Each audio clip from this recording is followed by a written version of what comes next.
Hello everyone, তোমরা সবাই কেমন আছো? আশা করি তোমরা অনেক ভালো আছো। আমিও অনেক ভালো আছি। তো আজকে আমি আর আমার মা বেরিয়েছিলাম একটু তাড়াতাড়ি করে জন্মাষ্টমীর কটা জিনিস আনতে।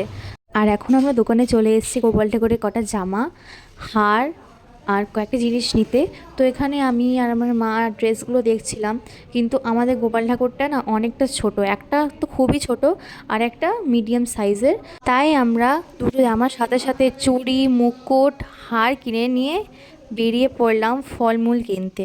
আর ভিডিওটা কিন্তু শেষ পর্যন্ত দেখবে, আর তোমরা দেখতে পারো যে আমি কি কি নিয়েছিলাম। আর আমি কিন্তু আমাদের পুজোর ব্লগও শেয়ার করব, তোমরা কিন্তু ওটা দেখতে ভুলবে না।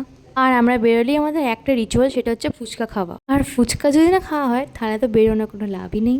মা তো কেকের কথা ভুলেই গেছিলো, তাই জন্য মাকে বললাম যে চলো কেকটা আগে দেখে আসি। তো এখানে কেক অর্ডার দিয়ে আমরা বেরিয়ে পড়েছিলাম বাড়ি যাওয়ার জন্য। আর তোমরা যারা বজবজে থাকো তোমরা জানোই এটা কি, এটা হচ্ছে আমাদের ফ্যাশন অফ। রিয়েলি আমি কিন্তু এখানে কিছু কিনতে যাইনি, জাস্ট একটু দেখতে এসেছি আর তোমাদের দেখাতে এসেছি, বা বলতে পারো এসির হাওয়াও খেতে এসেছি। আর এখন তো কেনাকাটা করে কোনো লাভ নেই, যা হবে পুজোর আগে সেপ্টেম্বরে পরীক্ষা শেষ হওয়ার পর হবে। আমার এখানে অনেক কটা জিনিস পছন্দ হয়েছিল, যেগুলো আমি ভেবে রেখেছি আমি অবশ্যই কিনবো, তোমাদের সাথে শেয়ার করবো। এবার বাড়ি যাওয়ার পালা।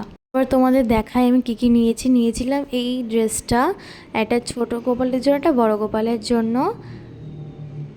এই হার, এই দুটো চুড়ি ইয়েলো কালারের, আর এই একটা মুকুট, আর এটা হচ্ছে আসন যেটাতে পেতে আমি গোপালকে বসাবো। আগের বছরের মতো সেরকম কিছুই হয়নি, শুধু এই কটা চকলেট, দুটো বাটার আর মুড়ি নাড়ু, তিলের নাড়ু, যেগুলো আর কি থাকে। তাহলে প্রতি বছরে আমাদের কেক, চকলেট, বিস্কিট আরও অনেক কিছু থাকে। ছিলাম এই ফল। ভিডিওটা ভালো লাগলে লাইক আর সাবস্ক্রাইব করে দাও। বাই।